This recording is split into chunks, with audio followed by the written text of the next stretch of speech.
And welcome everyone to another Smart Money Circle episode. I'm Adam Sarhan. With me today is Steve Rossi, who's the CEO of Worksport. The ticker symbol is WKSP. Steve, thank you so much for taking the time and welcome to the Smart Money Circle. Thanks for having me, Adam. I appreciate it. So, Steve, I always like to ask, can you please tell us your story and how you got to where you are today? Boy, where do I start? It goes back 20 years, a little bit over. I was 17 in university, gearing up towards being in the medical field, like my family is. And I dropped out after a year. I saved up 2 years tuition, and I took my second year and I invested it in a business. That business was an auto parts store, 18 years old. I didn't know what I was doing, but I just knew I wanted to do something for myself. A lot of hard work, a lot of tenacity, school of hard knocks, stuff you don't learn in books. But I was able to grow that business by 20. So a few years into it, running it by myself, it had grown to a chain of stores. I'd gotten into automotive recycling. I was in my mid 20s. I was Well very done. industrial. I got like really into automotive parts, recycling. I had wrecking yards, I had crushers, and I had tractors and all this stuff. I was doing well. But a customer came in and he said, I want to buy a tonneau cover. What the heck's a tonneau cover? No idea Yeah. what it is. So I looked it up and I ordered one for him and I was hooked. These are bed covers for the back of pickup trucks. Fast forward another few years, very much so like how I am. I'm tenacious and I tend to get fixated on things. I was the number one distributor of tonneau covers in my region. Nice. Um, we had lineups of trucks, because you got to think in the mid 2000s, let's say 2000 to 2010 or even beyond, the pickup truck wasn't the farmer's truck anymore. It was for like anybody, right? It was like a fashion statement. And now where we are today is there's one pickup truck for every four licensed drivers in America. So these tonneau covers were selling like crazy. So I started seeing there was an opportunity. The price was going up, quality was going down. So I took a big leap of faith. I'm a big risk taker of my life. And in 2011, I sold everything I had built and I invested it into Worksport. So now I'm in my mid 20s. And I'm the rich kid on the block because the block was full of poor kids. Yep. And I started Worksport and I thought I had set myself up for success, but I realized the funds that I had invested and been able to sell my business for, as big as it was, what I walked away with after taxes and all these things wasn't enough. So started Worksport in 2011. By 2014, I tried to raise money. I went to friends, who wants to invest 100,000 or 400,000. Friend of mine said, if you want to raise money, I have to take you public. I remember I'm 25, whisker Hmm. on my cheek, and I had no idea what being public was, but I said, I'll do whatever it takes for my business. Right. Blink, and 6 months later, we're public as an OTC pink sheet company, reverse Wow. merger, Wow. um, and we had a different name. We were called Franchise Holdings International. Okay. These individuals were supposed to raise us $1 million. You know how those stories go. They didn't raise us anything. It happened. It, Right. it, Right. it, the stories we've heard, and I was stuck with like a fight or flight. Like I'm either going to crush this or I'm going to just dissolve the company and say this was a good ride. I stuck with it. 2014 to 2019, it was nose to the grindstone. I kept operating my business using the proceeds to stay current as a public company and really learn how to hack the code. By 2019, we went to go raise. COVID was just, well, 2020, COVID hit, but we Yep. started conceptualizing a solar tonneau cover for pickup trucks. You don't have to be the best, you have to be the first. We thought eventually trucks are going to become electric. People thought we were crazy, or I was crazy. But I conceptualized it, I designed it, I patented it. I'd always been a jack of all trades, so I'm a multi-patent owner. I'm a designer, business builder, investor, all these different things. So when I designed the solar tunnel cover concept, I went to go raise $4 million via a Regulation A offering, which were pretty popular back then, or just Hmm. started to become popular. COVID hit, the markets got pretty crazy, as you remember. We went to go raise $4 million. We raised 12. Wow. Concurrently, just like that, we got a call from a million bankers saying you guys are ready to go onto NASDAQ. And we raised another 18 million. So Wow. this dream of raising $4 million to build my little business Right. turned into $30 million. Nice. You know, and with that, I was able to close the curtains from this little business, cocoon the business, and after COVID, emerge as a completely new version of Worksport. What Worksport is today is we're a manufacturer of tonneau covers. We have nearly 200 patents and trademarks. We produce made in America products with made in American components. That means our paint is mined from American soil. Our metal comes from American soil. We're only American. There's a few different types of businesses. We could get into this later, but there's businesses that are foreign owned using foreign parts. That sucks money to the economy. There's Right. businesses like Walmart that have foreign components that sell in America and the money stays in the economy. That's win lose. And there's Mhm. businesses like us that's all American. It's everything's American. Nice. Um, all made in America, 200 patents, solar folding tonneau cover, battery generator systems, a subsidiary called Terravis Energy that's on the cusp of a heat pump breakthrough if you're familiar with the technology, which is massive. I'd like Um, to ask about that. yeah, Keep going. yeah, Yep. Keep it going. blows my mind. And with this many miles on my feet, I don't get excited, but that our subsidiary there is really exciting, and our revenues are skyrocketing. We sold $1 million last year, which is our just starting to get out the gate from this cocoon phase. Yep. Bought a factory in New York, a 250,000 square feet, bought the equipment, got it ready, got a product ready. $1 million last year. Now we're $1 million a month this year. And our goal next year is $1 million a week. And we're gonna get there. Nice. Very nice. So, okay. By the way, hats off to you. Remarkable story. I love how you were able to take that, find the opportunity, go for the next win, and then the next win, and then pivot, and then be in the right place at the right time. Yep. When COVID hit, and it's like 4 million, no thanks, close to 20. So, hats off to you. Very, very well done. Thanks. So, Steve, let's talk about the company. I know that you have a great mission, and I know Mhm. that you guys are doing a lot of great things, especially with sustainable. So, you took the pickup cover, the back end of it, where you saw that demand was taking off. 1 in 4 drivers in the US have a pickup truck, and then you were able to use a sustainable energy component to it. Can you please speak to that? Let us know what the company does, and then some of your competitive advantages, please. Sure, yeah. So we make basic covers. Of course, Sony's first product was a rice cooker. So Yep. we have our rice cooker. We make a basic tonneau cover that we make thousands of, and people buy the heck out of, and that market's growing rapidly. Okay, so that's our little bit more boring, but it keeps the lights on. Sony's rice cooker paved the way to their entertainment divisions and their amazing electronics. So I always want to say that we're not a venture company. We're not a Mhm. company that's rooted in trying to go for like the cure for or that gold. It's we are building a foundation based on a reasonable product, right? Yep. But with the foundation, the revenue foundation, we're investing in innovation, which is what's going to make us the reward for us and the upside for us much better, which is the same recipe many companies use. So we our solar folding tonneau cover called the Solus. We just launched it. We were in this alpha launch, which means like it's ready to go, but we're learning. So it's like limited release. Every customer that gets one has to work with us, tell us how they broke, how tell us the goods, the bads, all these things. So we're making improvements. The highlights of the cover is number one is when it's integrated, well, it could produce up to 650 watts of power. Okay. Got 650 it. watts of power. Yeah, it's a lot. It's a lot of Yeah. power. Okay. Hmm. The average American drives 30 miles a day, and that cover can produce under good conditions, so not all the time, but under good conditions, 10 miles, up to 10 miles. It could produce one, but it could produce up to 10. Okay. So Got I'm it. just saying, like, I want to be reasonable. If it's a cloudy day and it's dark, it's the middle of winter and you're Correct. under a tree. Knowing, yeah. Yeah, Right. but if it's a sunny day and in the winter, the sun is stronger than in the summer. Interestingly enough, the Interesting. yeah, it's a stronger sun, even though you don't get a sunburn from it. For solar performs better in the winter. So Northeast New York, cold day, you can get a good amount of power from that cover, which offsets the limited the sun setting earlier. But that cover will produce 10 up to 10 miles a day. If the average American drives 30 miles and you're able to get 30% of that from the solar tunnel cover, that's a massive win for our iPhone 1. This is our first version. Right. Solar is becoming more efficient. Perovskite solar cells are coming out as a viable solution. So it opens up the doors for us to recharge electric trucks. We're not doing that yet, but that's obviously an intention of ours. That's partnerships with like Ford. We have one with Hyundai. We're working on that right now as we speak, but that's a work in progress.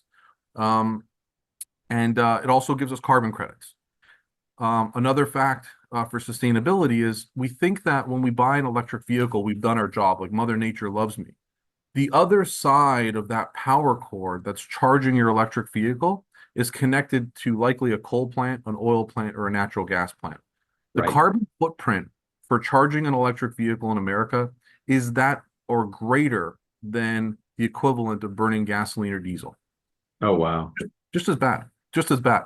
Actually, some could argue that natural gas is worse, but it's because the U.S. hasn't adopted clean energy like nuclear power plants for as quickly as the rest of the world has. Yeah. So the SOLAS solar tunnel cover being solar charging not only off grids you, which gives you, if there's a hurricane or if power's down, it gives you an alternate source for power to at least get some miles out of your vehicle. But it also is actually preventing carbon emissions in a very meaningful way, and we qualify for carbon credits. Something like for every 100,000, um, I can't remember the exact statistic. We ran all these numbers. For every 100,000 SOLAS covers that we produce, is the equivalent of like 50,000 cars worth of emissions day or something like that removed. I'll have to get the exact statistics. I used to have them all, but it's a Yeah. massive, It's a massive lot. benefit. It's a lot. Let's put it that way. Yeah. Yeah. Got it. And then, okay, so you've got the power, you got the solar power in the back of the pickup truck. It can help power the car to a certain extent to 10 miles instead of the 30. You've got the ability to increase the efficiency of that as time goes. And you mentioned there's a few other components as well to the business. Can you please speak to that? Sure, yeah. So if you have the 60, almost 70 million gas and diesel trucks on the road, one for every four drivers. So those 70 million truck owners, I mean, they still exist. There's always going to be, I think, gas burning trucks for at least the foreseeable future, gas and diesel. So when you buy, you could still buy our solar tunnel cover. So it's the number one accessory for these vehicles is a tunnel cover. So you buy our solar cover, and you can integrate our solar tunnel cover with our battery generator. The best way to define what our battery generator is, it's called the Core by Worksport, is think of a gas generator, like a Honda pull cord generator without the gasoline. It's battery powered, has outlets, charge your phone, plug in anything you would plug into the wall into our battery generator, except for it just uses batteries. Now, if you connect that unit with our SOLAS, our solar tunnel cover, you've now turned your truck into a mobile power station. Nice. Who's that for? Job site, campsite, first responder, medical, military, power, utility, power outage, these types of things. Basically, anyone, and more people are trying to caravan and get off grid. And it's all portable. So when you have this system, it's not fixed permanently to your truck. You can remove the battery. You can take it anywhere you want with you where there's not a plug, or you don't have to run an extension cord. And your solar array, you can remove it and set it up on the beach. You could set it up on your cabin. You could set it, it's all portable. It's all carryable by hand. Relatively light, one or two people can move it. And now you have a portable 2,000-watt microgrid system available for anywhere in the world that you want to go. And you know the sun's always going to rise every single day. So it's a very meaningful system that has a very strong consumer incentive where people are like, well, a normal tonneau cover is like $1,500, but for $2,000, I can get a solar tonneau cover and it's going to let me do whatever I want anytime I want and be a hero. It's a no-brainer. A no-brainer for sure. And it also doesn't expire. I mean, you could buy that and it works, right? Where it's not going out of, yeah, it just works. Solar panels last for decades. Yeah. And when they lose efficiency from being damaged or hailed on, which they're meant to ours are robust.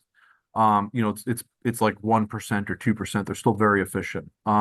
So that's our solar array. So we make normal covers. We talked about that. Now we make solar for charging electric trucks or mobile power stations for normal trucks. But we have a subsidiary. It's a wholly owned subsidiary called Terravis Energy. And Terravis Energy thinks about bigger power, bigger green technology and clean technology for individuals. We were looking at hydrogen, which is not there yet. Hydrogen at times can require more energy to create than it creates, if that makes sense. So I don't Mhm. believe hydrogen technology is all the way there yet, but it's very promising. What we really honed in on is heat pump technology. Are you familiar with heat pumps yourself? I- I'd like you to please educate the audience because this is a Sure. subject I think is fantastic. So heat pumps are the next way of heating and cooling anything that requires heating and cooling. Heat pumps can be used to heat water. They could be used to heat a home, a business, boats, marine, transportation, or cool.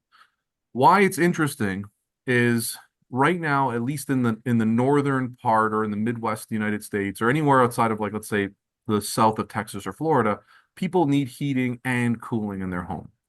And heating is usually natural gas. Okay. Natural gas, as we learned in Texas from the deep freezes that they had, those pipes can freeze. People then freeze to death and die.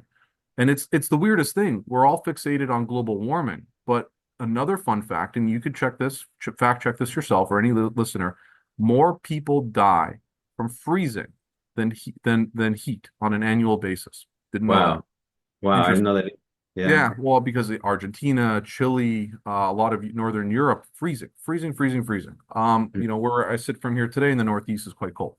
So when the power goes out, the heat goes out, and we're in trouble. So anyway, heat pumps. So a normal house has an air conditioner, multiple air conditioners, and a furnace that's usually run off natural gas. So now you have a gas bill, you got a power bill, you got a furnace, you got air conditioners, you have all these different units and systems and all these things.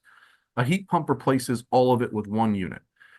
It uses science to create hot air from the cold air outside. And Nice. I'm not going to get into it. It uses the differential between it's cold and the cold outside. There's heat in there. So when it's cold outside, it can create heat. And when it's hot outside, it creates cold, like an air conditioner. It's Mhm. basically an air conditioner that runs in reverse. Problem. So perfect system. Just bring power. If you have solar panels and a battery bank at home, you're completely off grid. You don't need any power connection to heat and cool your house or to even operate your house. This is the future. These solar off grid houses using heat pump technology for heating and cooling. There's a problem. The technology today, and heat pumps are used all around the world, in the continent of Africa, Asia, Middle East, Europe, everywhere. So it's a $333 billion market globally and growing, but there's a Wow. problem.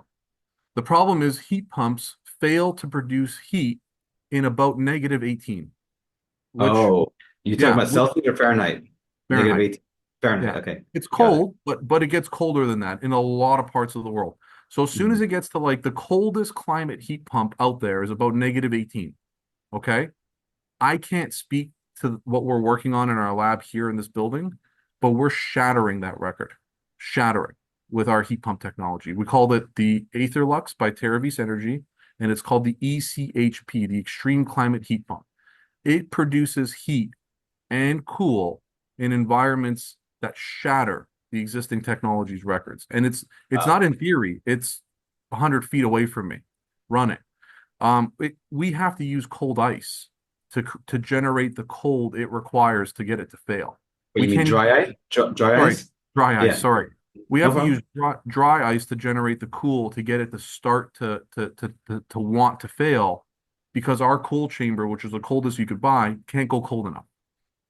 Gotcha. Um, so the So, Terravis Energy is on the verge of this breakthrough, and we're about to make some announcements around that. But it's this massive opportunity that now people all around the world, where it's hot or cold, which it gets to in any year, in the same day, some places in the Middle East, it gets so hot and so cold, that you just need power and you're comfortable and you're stable. so minus 18 Fahrenheit's around minus 28 Celsius. A quick Google search helped me do that. I did not know that off the top of my head. Yep, But what you're saying here, Steve, is that you've got the ability to use a heat pump in colder weather than the existing technology allows. And that's obviously can revolutionize things, can open up the market a lot more, help you sell a lot more units. But yep, also, if I hear you correctly, you're building an ecosystem which allows people to power their houses, their cars, their campsites, wherever they, be off the grid, meaning you don't have to pay the big electric company to be on the grid. And then also to work in extreme temperatures when you need it, like what happened in Texas when those nat gas pipes froze. That's not going to happen here because there are no pipes, so you don't need it.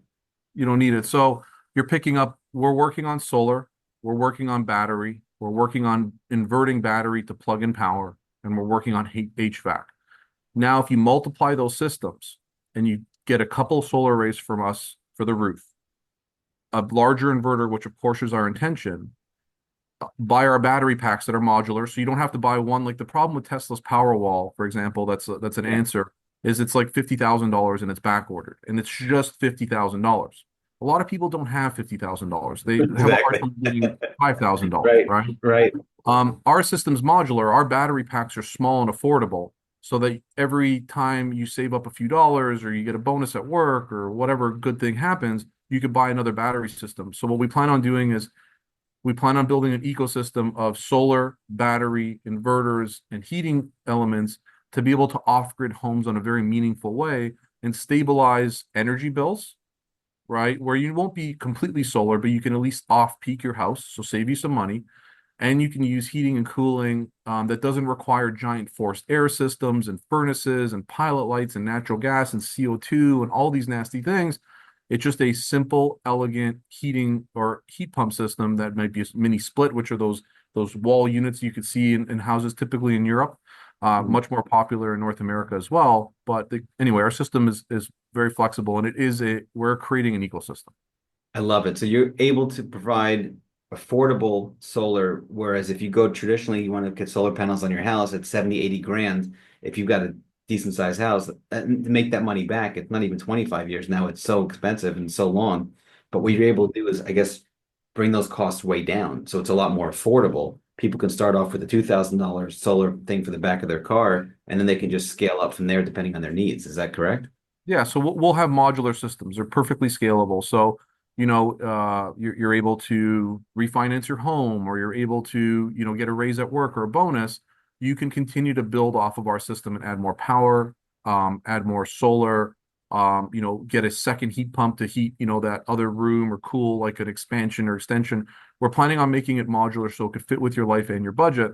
But of course, if you're building a new house and you have the budget, you can go all out. But we are planning on we bridge the gap between automotive and solar, Yeah. and now we're bridging the gap between home and clean energy, clean heating and heat pumps, these types of things. Got it. No, I absolutely love it. So anything else that I didn't ask about the company that you want to share before you move on? No, I think that's basically it. We covered all the bases. Of course, I love when people ask questions. So if anyone has questions, I always love answering them. Yeah. Oh, beautiful. So, okay, next question. We still have a lot more to go if that's okay with you, Steve, because I kind of a lot more. I want to pick your brain here. Yeah, yeah, yeah. How do you handle risk? And what are some mistakes you see people make with respect to risk management? This is a timeless part of the show for timeless lessons. So I'm going to ask you questions all over the place, but I'm really interested to learn from you. Risk. Define your not risk, but like give me an example of what you mean. Like risk in terms of like financial decisions or risks in terms of just like decisions in navigating your business. Business risk, financial risk, life risk, anywhere you want to go. How do you internalize the concept of risk management? Risk management for me recently, I found that a lot of mistakes, a lot of risks that we took that ended up being mistakes, the risks that don't pay off, they teach you a valuable lesson, sometimes worth more than a university education, for example, or the equivalent cost of a degree. Risk is usually mitigated by relying on those that have done. So I find that oftentimes knee-jerk reactions and knee-jerk, so immediacy of your decision paired with not getting advice from those that have done before is where you find like a lot of risk. To give it as an example, recently we had a legal issue. Legal issues in businesses are daily. All It the could be time. an Yeah, HR all the issue. time. Yeah, All we the have a time. lawyer that just on staff and we keep him busy. We're not a bad company, but it's like, contracts and we were talking about this matter and he was saying like, hey, I'm going to ask our COO. I'm going to ask the marketing director what he thinks because it involves him. I'm going to ask, and I said ultimately, I think that the best thing to do is ask the lawyer that we retain as a third party to give their advice because they've been down this road before. Right. So how I mitigate risk is I I walk up to you, Adam on the street, and I say, hey, sir, I don't know you, and I say, hey, can I can I have the time? Can you give me the time? And the first thing you do is, you look at that wristwatch and you say, oh, it's Yeah. 5:30 p.m. The Yeah. answer is, as a North American, this is going somewhere, my ramblings. As a North American, the answer is you could say an option for you is I don't have to be subjected to that question. I have the right to Right. say I don't want to tell you what time it is. Right. In business, people make knee-jerk reactions, but oftentimes you could just take your time. I don't need to be subjected to this right this second. Give me a little bit of time and ask those that have done. So if it's Yeah, like love I need that. to I need to make a financial decision. I need to make something that involves risks is I don't need to be subjected to this. My niceness makes me want to give you an answer now, but how about no? The best answer is no right now. And let me call a lifeline of someone that's done it before. Like I want to invest in this crypto. It's like let me find out. Let me do some research. And then I'll honestly taking the advice from a real human that really has done versus, the internet. How many times have you seen, that video pop up on the internet where someone's like, "Stop eating ice. Ice is awful for you." And it's like, Of who course. are they? Yeah, right, They're right. strangers. Anyway, that's my advice on risk.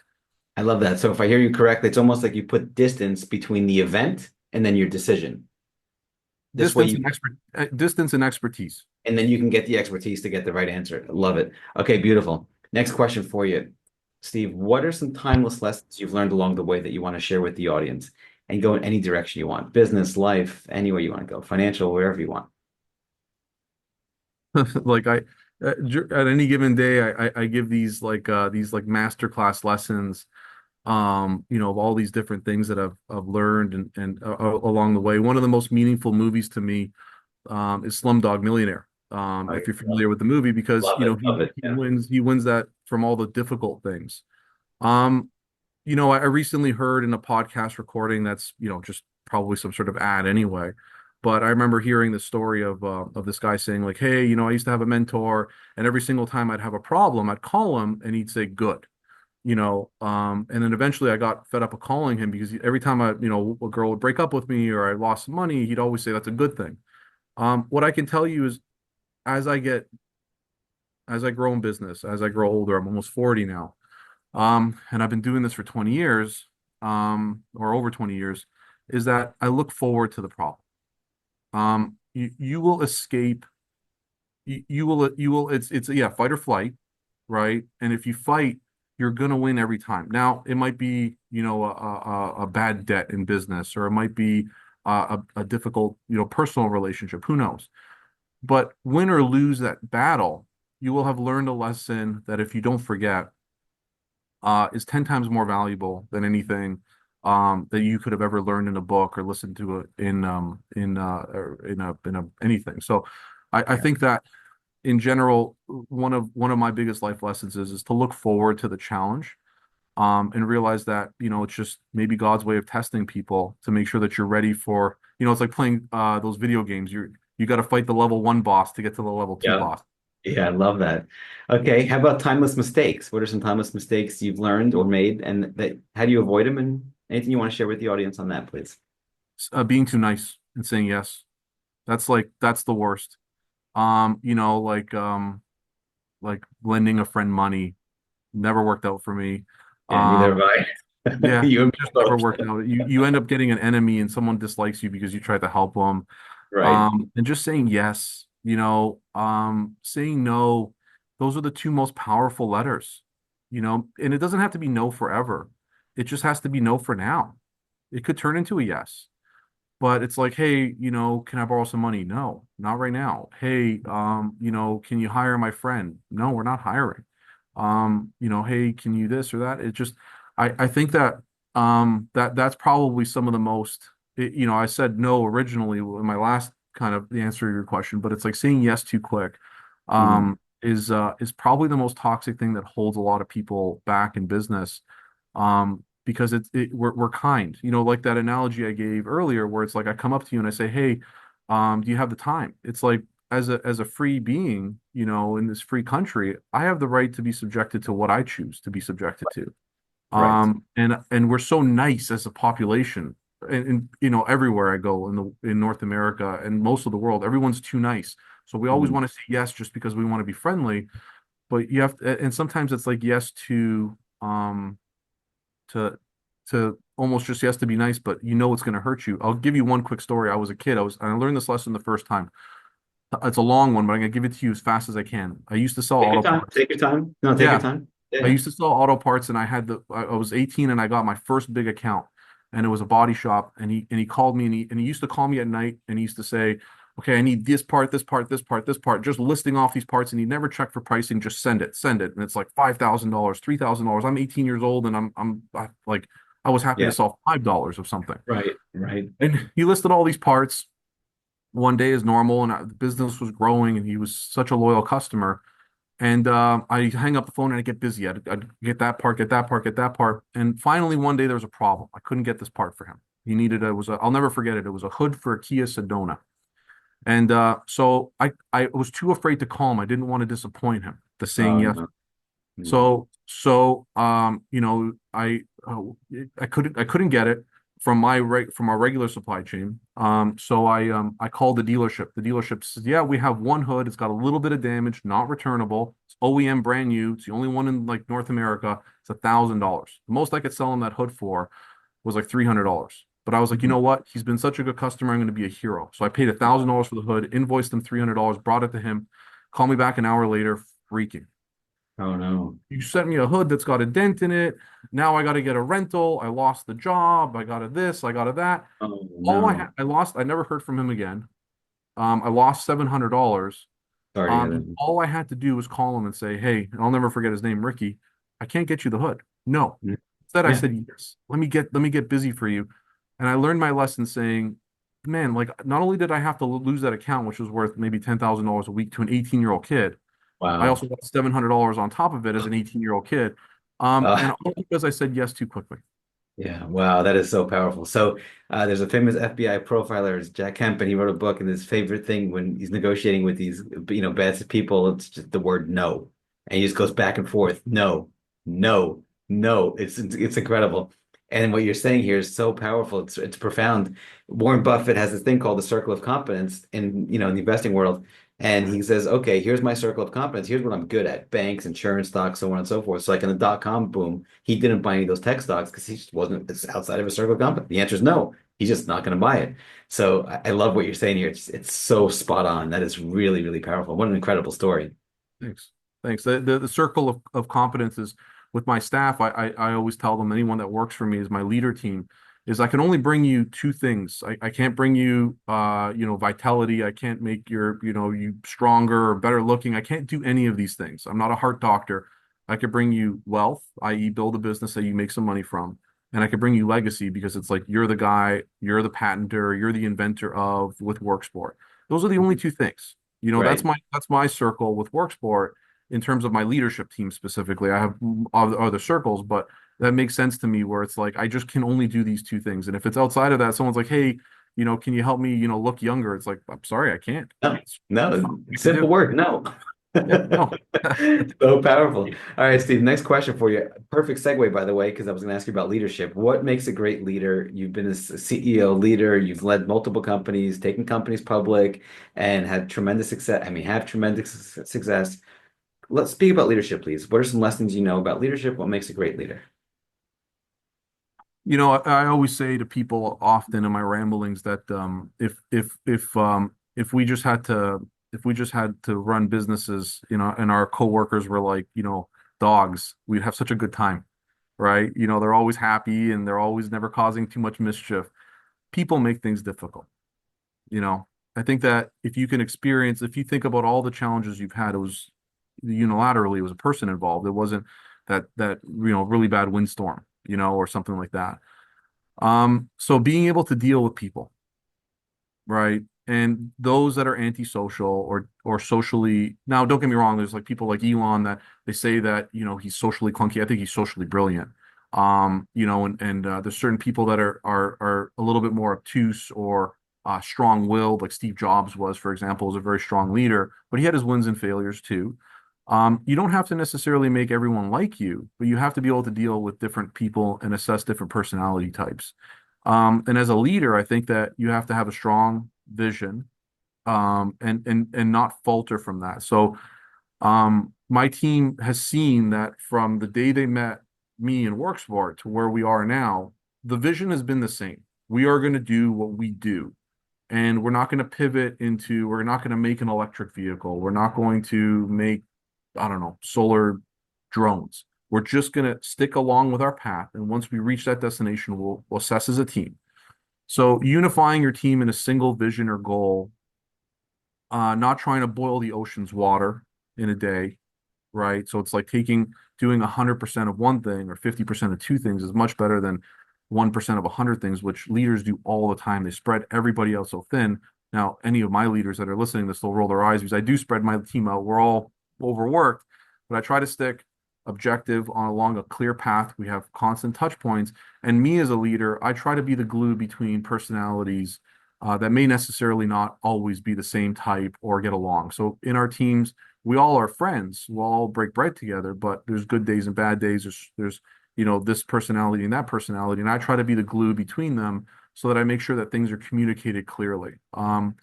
One of my other sayings that's pretty famous, not famous, it's famous around here at least, is Right, right. there's those types of individuals that take a right, and there's those types of individuals that take three lefts. And that happens a lot in conversation.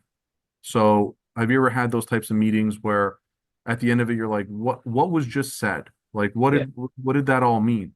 So when I'm in my leadership teams or I'm in these groups or any sort of dialogues in the companies, my job is to also summarize succinctly all these three lefts and rights and three lefts and rights and all these words that were just said meant this, this, and this. We're gonna let the dog out, we're gonna go pick up pizza, and we're gonna clean the bathroom, Yeah. right? Like that's Yeah.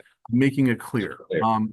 A lot of times people love to pivot conversations, especially when you're dealing with vendors. They love to switch from helping you with your problem to selling you on a solution. And it's just like, no, no, I have a problem. I don't care about the solution.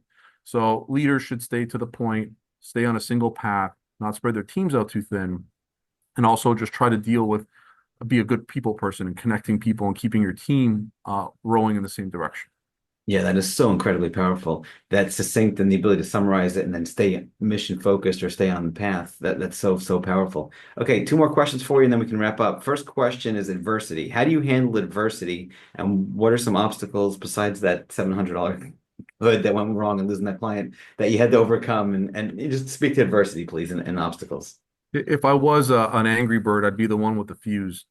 A Gotcha. lot of guys are. I get older, I get less patient. Keeping patience is important. Keeping emotion out of things is important. There's, God puts people in your lives for a reason, and sometimes they're not there forever. Hmm. You may have, families should be there. You might have one at a certain age. You might have, if you're lucky, one good friend, two or three, that might stay. But for the rest, there's people that come and go. Um, and in work sometimes too, in careers, and trying to understand that individuals here for a reason, um, and trying to maintain patience, is the most one of the most important things in general. I think that I know I've lost my patience, and then I've made brash decisions, emotional, and those are the ones that always haunt me. When then um, I'm giving you all my good stuff today. So I used to be as a kid. I'm almost 40, dating myself. I used to watch a lot of Simpsons. Okay, and there was an Likewise. episode of you may know this episode of Simpsons, where it was one of the Halloween of Haunt ones, where all the mascots come to life. The big Pep Boys Yep. guys, whatever. And then Lisa plays the song, "Just Don't Look, Just Don't Look." There's so many Freddy Kruegers out there in life that Yeah. want your attention and feed off of it. Right. It's a situation, and it feeds back to my, hey, what time is it? I don't have to answer. I don't Mhm. have to give you my attention. So in these types of situations, oftentimes things want your negative attention, and misery seeks company. It wants to suck that emotion from you, and it fuels itself. So I find that when I want to lose patience and something frustrates me and I want to lead emotionally charged is when I just remember that song, Just Don't Look. Yeah. Just turn, So powerful. So thanks, but powerful. no thanks for now. And I call it a Freddy Krueger. Or people that know me, I just start humming the Paul Anka, is the weirdest story, the Paul Anka jingle. And I don't pay attention until I can just think about it, sit on it, realize that it's not as bad as I think. And then life just kind of ends up working its way out. And sometimes ignoring a situation is the best thing you could do. It's not necessarily the most professional, but if there's a Freddy Krueger out there, sometimes just don't look and it goes away. And then it Yeah. just fizzles and die and it doesn't get your energy. No, I love that. Somebody had a good line. So in my book, I call it a a vulture or time vampire, time vulture, where they just suck the blood. There's no need for it. Just no, and that's it. Just get away from it. Okay, final question for you, Steve. What is the best piece of advice you'd like to give the audience that you've learned along the way, or your 20-year-old self? Never say no to money. Never say no to money when you're looking to build a business. I had an individual here. Now he's done well since then, but there's a young fellow that was starting a business and he was hand to mouth, he had borrowed money, and was looking to raise money. We had offered it to him. And he said no, I think that he took definitely some lumps, and that was me in 20. I think that like you watch this show that's like purely entertainment of the Shark Tank, right? Or similar, and it's like, these valuations, like, Adam, a business by definition is a entity that takes a product or a service and exchanges it for money. How many businesses listed on the NASDAQ don't meet that basic criteria? 50%, A 60%, lot, a lot, right? So they're not even businesses by the most basic definition. right? But somehow, you go and you say they want money, and they're dealing with a banker or an investor or an Adam or a Steven that's willing to give them money that I worked really hard for, or you worked very hard for. And they say no. And it's like, no, my business, which it's not a business. We've assessed that it doesn't meet the most basic criteria. Okay. But your Yep, business that has nothing and is doing nothing that needs my money. So my money's the business, for example. And this is advice I give myself.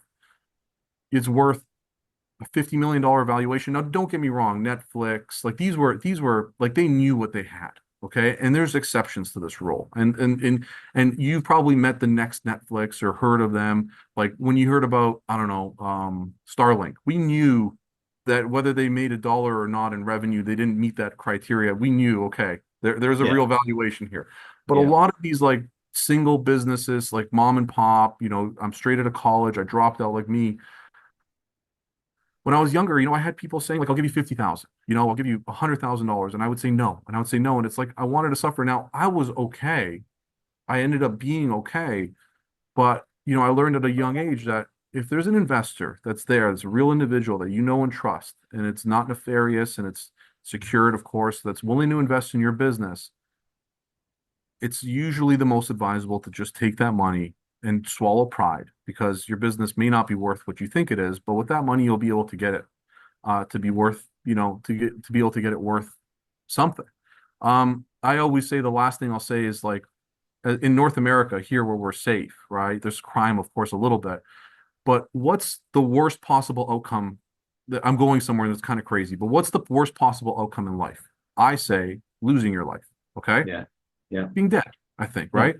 Now, if you were to lose your business right this second, are you going to lose the air from your lungs? No, No. that is such an powerful and I mean profound, Steve. That is next level genius. I love Yeah. that. So what I'm So saying powerful. is that there is no losing. There's just try again and try again and try again. Failures and wins. And like I said, you learn all your valuable lessons from the hard knocks, the school of hard knocks. But these people are like, I don't, my valuation, it's not, I knew another guy that thought he had a bigger valuation. His business is bankrupt. He lost his house, all these awful things. And it's like you could have just taken the money, tried it, and if it wasn't enough or whatever, you could have just done it again. You're not going to lose the air from your lungs. Therefore, you always win. That's the Right, way I look at it. Like there is no ultimate loss. There's just right. ego losses. I absolutely love it. It's you win or you learn. Instead of losing, it's win or learning, win or learning, win or learning. That's it. Just that's it. Yeah. I love it. Steve, this has been absolutely fantastic. I mean, thank you so much for taking the time to speak today and sharing some really great timeless advice with us.